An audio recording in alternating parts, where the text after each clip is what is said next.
Good afternoon, everyone. Thank you, Batch 95, 99.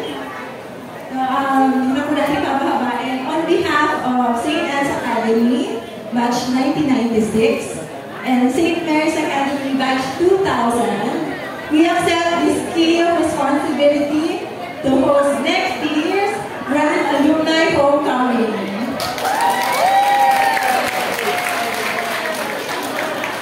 It is a great privilege that we are entrusted the responsibility to host next year. So we may not be able to promise and provide as wonderful as this one.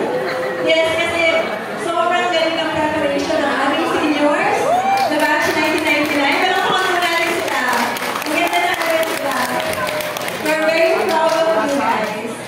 So, but one thing is for sure, the 2025 Grand Alumni Homecoming will be as fun and exciting and as memorable as ever.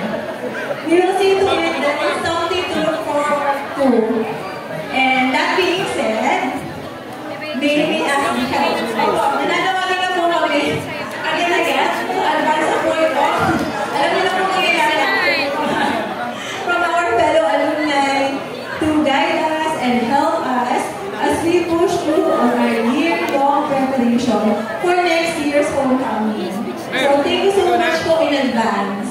We will need all the help that you guys can offer. So see you again next year. Thank you po and God bless us all.